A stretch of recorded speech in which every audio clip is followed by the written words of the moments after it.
Assalamualaikum warahmatullahi wabarakatuh. Ya menarik pemaparan dari guru kita semua terkait dengan Islam harus membahagiakan. Yang pertama tafsirnya adalah sekarang ada paham materialisme itu juga menawarkan kebahagiaan, paham hedonisme juga menawarkan kebahagiaan, paham liberalisme itu juga menawarkan kebahagiaan. Jadi Islam bahagianya itu mungkin kita bisa menilai diri kita masing-masing.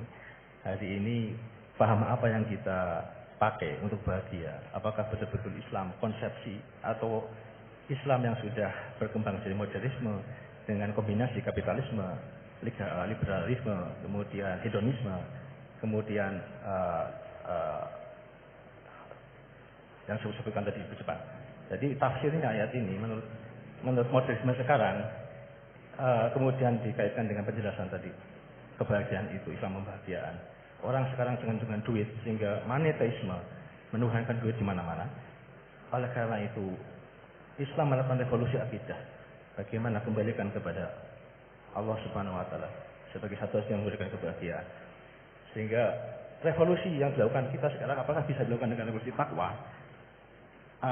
Ali Imran 102. Ya ayyuhallazina amanu taqwa haqqa tuqatih wa la tamutunna illa wa antum muslimun. Allah memanggil kepada orang beriman yang diakui imannya untuk bertakwa dengan sebenar-benar takwa, menjadi iman yang disamakan dengan kekasih Allah wali Allah, dan kemudian kalau tidak mati dalam keadaan Islam, yaitu iman yang terdaftar seperti Gus sampaikan tadi, dia punya satu kalimat tapi berharga sekali, itu iman yang terdaftar yang murni tidak kesyirikan. Pertanyaannya adalah bagaimana revolusi takwa kita buat untuk melawan revolusi industri hari ini yang sudah membuat orang tertipu. Sebagaimana Gus sampaikan, banyak orang tertipu, setan ditipu dengan lemah lembut, kasih sayang, dengan duit, ya, sehingga bagaimana kita menghadapi tipuan-tipuan dunia seperti sekarang lewat revolusi takwa yang kita buat, dan bagaimana bentuk konkretnya, metodologisnya. Mungkin itu saja. Terima kasih. Assalamualaikum warahmatullahi wabarakatuh. Waalaikumsalam. Berikutnya penanya kedua dari tengah.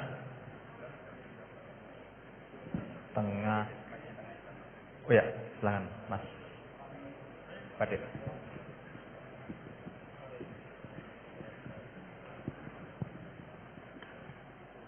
Bismillahirrahmanirrahim. Assalamualaikum warahmatullahi wabarakatuh. Sebelumnya terima kasih saya ucapkan kepada Pak Fajar sebagai moderator telah mempersilahkan saya dan memberi kesempatan. Sebelumnya saya memperkenalkan diri, saya Enggi Kurniawan dari mahasiswa Prodi Ekonomi Islam UKAN 2020. Tanpa mengurangi rasa hormat kepada Al-Mukarram Tuan Guru dan Gus Baha, saya ingin mempertanyakan yang tadi sempat disinggung di awal, yaitu tentang tadayun ma'kus, tentang kekeliruan dalam beragama. Kita tahu sekarang bagaimana tentang perkembangan teknologi yang menyebabkan informasi-informasi itu berkembang secara masif mengenai agama-agama gitu, tentang pelajaran-pelajaran dan tafsir Al-Quran gitu. Yang kita tahu tadayun ma'kus ini tentang bagaimana orang-orang menyampaikan yang kurang penting di atas sesuatu yang penting gitu. Nah, sebagai kami mahasiswa gitu yang masih awam tentang agama, bagaimana sih gitu cara kita menangkis agar tidak terjerumus atau terjerat dengan pembahasan-pembahasan yang kurang penting dan menjerumuskan kita ke dalam sesuatu yang sesuatu yang buruk gitu, yang kayak memunculkan perdebatan dan kontroversi. Gitu saja, Pak. Terima kasih. Assalamualaikum warahmatullahi wabarakatuh. Terakhir dari Putri, paling depan, kerudung biru. Oke, silakan. Bismillahirrahmanirrahim. Pertanyaan fikih sangat sederhana tapi saya tidak paham. Saya bacakan bagaimana cara mengajarkan istihadhah yang memudahkan kepada anak perempuan yang belum baligh, Gus Baha. Karena kalau kami jelaskan dengan menghafal dan memahami syarat-syarat tamyiz, mereka kesulitan. Dan kalau perempuan tadi sudah paham belajar istihadhah tanpa memahami tamyiz, apakah selanjutnya perempuan tersebut harus belajar istihadhah dengan memahami syarat-syarat tamyiz? Sampun. Tiga penanya. Berikutnya kami berikan kesempatan kepada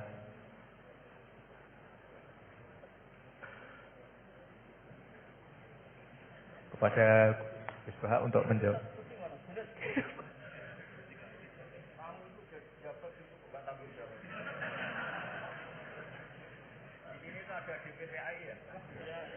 Terang singkatan DPPI, ben ngerti benar. Baik, baik hadirin yang berbahagia seperti yang diperintahkan oleh Gus Baha bahwasanya di UI ini ada DPPI, Direktorat Pendidikan Pembinaan Agama Islam. Jadi menurut beliau itu maksudnya supaya jawab gajinya benjonya akhirat. Menurut beliau yang berhak menjawab itu adalah orang DPPI, karena yang bertanggung jawab atas Islam di UI.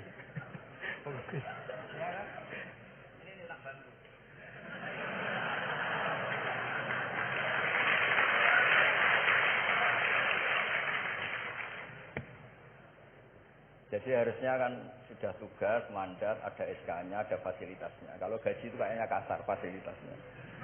Jadi harusnya yang jawab itu ya ketua DPPA, iya. Tapi sudahlah karena saya ini orang baik tak tolong. Begini ya, jadi perspektif Islam atau taqarrub ilallah itu mulai dulu itu orang mau tidak mau subjektif, tapi hukum pokoknya sama. Misalnya orang mencintai Allah, ada yang saking mencintainya itu tidak pernah nyebut Allah. Ada wali itu mencintai Allah tidak pernah nyebut Allah, karena dia takut ini nama sakral, jangan-jangan dilecehkan. Imam Malik itu pernah ada seorang pengemis datang, ya Imam Malik saya minta uang. Imam Malik jawabnya itu, saya tidak punya uang, baru tidak bawa uang, juga tidak punya uang. Kamu besok ke rumah saya atau nanti ke rumah saya, tak kasih uang. Terus diberi nasihat sama temannya. Halai itu mbok yawa Anda ngomong rozaqaka Allah. Ya, semoga Allah memberi rezeki kamu. Jawabnya Imam Malik itu apa? Saya masih hafal teksnya. Fa ana ujillu ismallahi ta'ala. An adkura indaman yakrohu sama'ahu. Ada yang baca sima'ahu walau dimna jumlatin.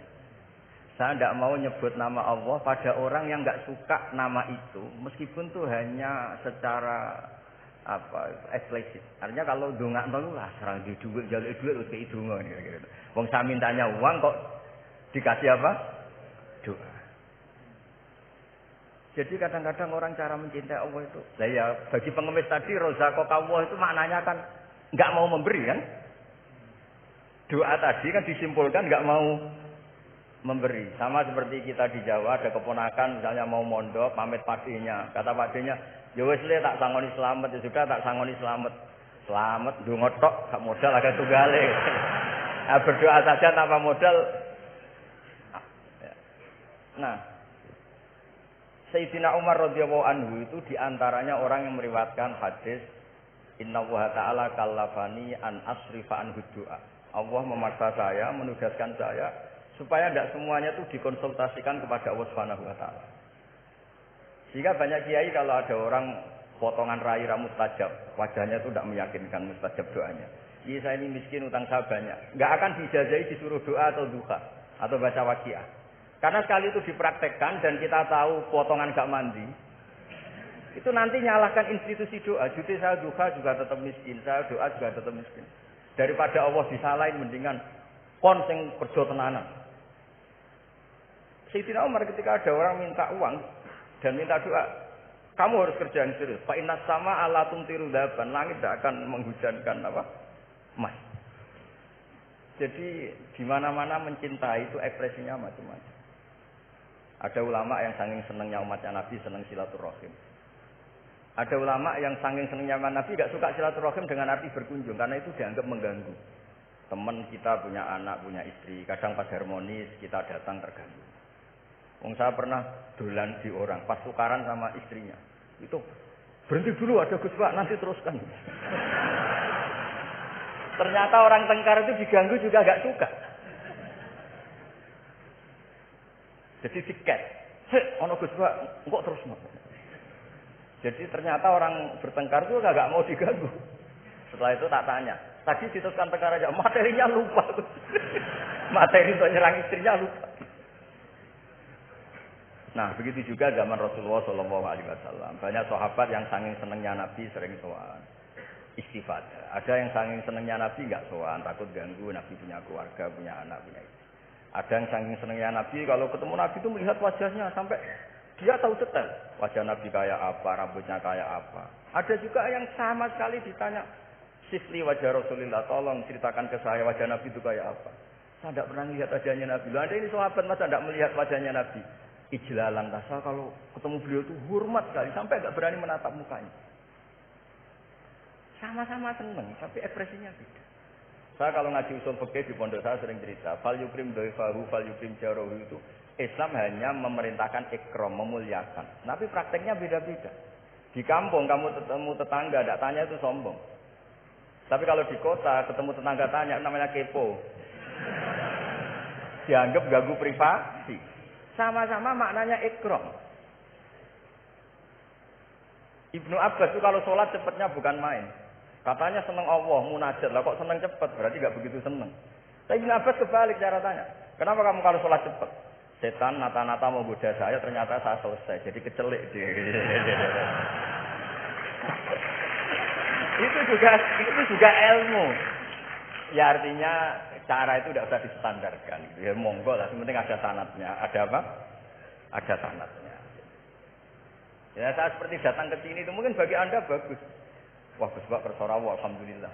Dari santriku, waduh gak ngaji meneh diganggu wong UII. Jadi Anda statusnya bagi saya pengganggu. Nah, itu juga yang terjadi di tafsir. Wasab atin idza roja'tum. Ada pelanggaran tertentu di puasa, itu kafarohnya itu fasyamu salasati ayyamin fil haji wasab atin idza roja'tum. 7 ketika kamu pulang. Itu kata Abu Hanifah, 7 hari ini boleh dilakukan di kawasan Mekah. Asal selesai haji sudah. Tapi bagi Imam Syafi'i pulang itu harus sudah sampai rumah. Sekarang saya beri pertanyaan. Ketika Pak Fajar ini acara selesai, terus dia pamit saya pulang. Gus saya tak pulang. Bagi saya dia sudah pulang, meskipun masih di jalan. Tapi bagi istrinya istilah pulang kalau sudah sampai rumah. Lalu idza raja'tum itu pulang itu menurut siapa? Mas Majdi nanti ketika sudah pamit di bandara, kita bilang sudah apa? Pulang. Tapi kata istrinya, belum. Sama-sama istilahnya wasafatin idza raja'tum. Ada kiai itu tidak pernah mikir Islam, sama sekali. Sebenarnya sama Islam bukan main, tapi gak tahu mikir Islam. Tak tanya, Islam agamanya pangeran, Gus, mbok pikir keliru, ono sing duwe. Islam itu milik Allah, ya, mesti diurus sama Allah, tidak usah kamu pikir. Allah sendiri nanti yang ngatur Islam. Ternyata saking tawakannya nggak mikir. Ya ada juga yang mikir Islam semangat, malah keliru saking semangatnya. Ya macam-macam, sama-sama mencintai. Coba kalau kamu seneng sama anak-anak, anak kamu main pakai motor atau pakai ontel. Pilihannya 2, kamu peduli, ayo kawal nanti kalau jatuh, ayo kawal sama pembantu ini nanti kalau jatuh. Itu ya bukti cinta. Ada enggak? Sembarno ae wis pinter. Anakku wis pinter, nak tiba tangi dhewe, anakku sudah pinter kan. Itu juga penghormatan pada anak. Jangan kira makna seneng itu harus terbentuk satu versi. Seneng anak ya nak dolan dikawal. Ternyata yang membiarkan juga bentuk penghormatan bahwa anak ini sudah mandi. Ya, terus yang masalah istikhadah itu masyhur itu di riwayat Hamnah binti Jahsh. Hamnah itu haidnya melebihi hari wajar. Terus sama Nabi sudah kamu saya haidkan sesuai tanggal yang sebelum kamu kena penyakit ini. Itu kamu anggap haid, lainnya kamu anggap istikhadah. Itu istikhadah paling gampang. Ikuti saja fatwanya Imam Syafi'i. Jadi misalnya Januari kok 6 hari, Februari kok sampai terus mulai ada penyakit sampai 1 bulan keluar darah, Maret keluar darah. Itu kata Imam Syafi'i ngikuti riwayat tadi. Sudah kamu fatahayati, terus sitata ayam, sabata ayam, terus Nabi ngendikan kamu menghaidkan seperti bulan-bulan sebelum kena penyakit istikhadah. Lainnya di istikhadah. Itu namanya rudat ilal adat. Jadi supaya tidak ribet pakai tamyiz diukur. Ini darah ini lebih kuat dibanding ini, yang lemah tidak kayak yang tukang delok ya sopo gitu. Apalagi yang ditanya itu lelaki gitu tuh.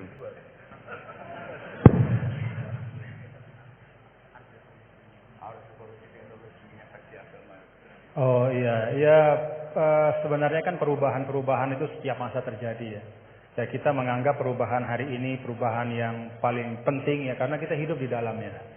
Tapi bagi generasi-generasi sebelum kita, ya perubahan yang terjadi pada masa mereka itu yang paling penting gitu.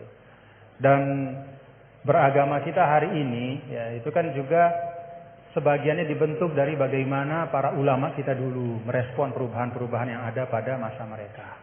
Jadi kalau kita lihat, jangankan yang sekarang ya Gus ya, bahkan pada masa Imam Syafi'i pun kan, dan masa-masa para imam mujtahidin ya, mereka itu sangat membuka diri dan melihat dinamika-dinamika yang terjadi dan menjadikan ya hal-hal yang terjadi di tengah masyarakat itu sebagai bahan penting untuk merumuskan pandangan keagamaan. Dan karena itu kalau misalnya Al-Azhar ya, Al-Azhar Syarif itu sekarang punya perhatian hanya 3 hal saja ya ketika bicara tentang pemikiran keagamaan. Yang pertama, tafkik al-fikril mutatarrif. Jadi membedah dan mempreteli pemikiran yang ekstrim. Mengembalikan kepada manhaj wasati. Itu yang pertama. Kemudian yang kedua, tajdid al-khitab ad-dini. Yaitu memperbaharui al-khitab. Cara kita menyampaikan sebenarnya kan. Al-khitab itu kan cara kita mengajak orang beragama. Supaya cara kita mengajak orang beragama ini tidak membuat orang semakin jauh dari agama. Ya. Jangan membuat ya seperti tadi beliau sampaikan, bahkan Rasul pun hati-hati ya, ketika menjawab pertanyaan dari masing-masing sahabatnya. Nggak ada Rasul itu gebiah uyah. Ya pokoknya ini mentang-mentang nih sahabat saya semua, saya kasih satu patokan plek harus kayak gini. Nggak ada. Yang nanya tentang mana amal yang paling afdol dilihat oleh Nabi kan gitu Gus ya. Dilihat kira-kira ini ternyata orang yang kaya misalnya. Oh amal afdol itu paling banyak adalah berinfak, paling bagus. Dilihat kayak begini keadaannya macam-macam disesuaikan sesuai dengan mukhatabin. Itu Rasul. Ya, para sahabat juga begitu. Artinya apa? Beragama itu adalah sesuatu yang hidup. Tadayun itu ya taharruk, bergerak terus. Ya. Nah tadi disampaikan bagaimana cara kita merespon dalam situasi yang berubah seperti ini. Yang pertama yang nggak usah galau. Tadi beliau sampaikan agama ini milik Allah Ta'ala. Jadi kita jangan menggalaukan diri kita, menganggap diri kita lebih penting. Ya. Tidak ada manusia yang sangat penting sehingga dia tidak tergantikan dalam kehidupan. Kecuali para nabi dan rasul. Ya, siapapun itu. Fungsinya pasti akan ketika sudah masanya dia pasti akan digantikan. Dan semua orang menunaikan tugasnya sesuai dengan kewenangan serta apa yang diberikan oleh Allah Subhanahu wa taala. Jadi tidak usah kita galau ya. Yang paling penting adalah menurut saya ya terus kita ngaji seperti ini untuk mendiskusikan hal-hal bagaimana kita bisa beragama masing-masing nyaman semuanya ya. Kita bisa beragama dengan nyaman, dengan tenang seperti tadi kata guru saya is'adul insan fid darain, supaya kita beragama dan kita bahagia. Ya, beragama bahagia.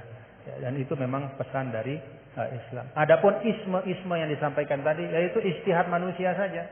Ya, hari ini kita kan begini, umur biologis kita kan pendek, 60-70 tahun. Maka isme yang tumbuh berkembang di tengah-tengah kita hari ini kita anggap sebagai sesuatu yang sangat penting, ya, sesuatu yang merupakan pencapaian luar biasa hebatnya. Tapi kalau kita letakkan diri kita di dalam spektrum sejarah yang panjang, maka itu hanya bagian dari ijtihad yang manusia. Ya. Sehingga menurut saya tidak perlu kita kita istilahnya seakan-akan isme itu akan menggantikan Islam. Enggak. Itu ijtihad manusia. Besok akan ada isme baru, tapi al-Islam ya'lu wa la yu'la alaih. Islam akan tetap tegak teguh. Insyaallah mudah-mudahan kita berada di dalamnya, bagian dari itu. Itu saja yang dapat saya sampaikan. Terima kasih sekali lagi atas kesempatan pada hari ini, Pak Rektor, Bapak Kepala Badan Wakaf dan semua. Jazakumullah khairan katsira. Mudah-mudahan kita bisa jumpa dalam kesempatan yang lain. Assalamualaikum warahmatullahi wabarakatuh.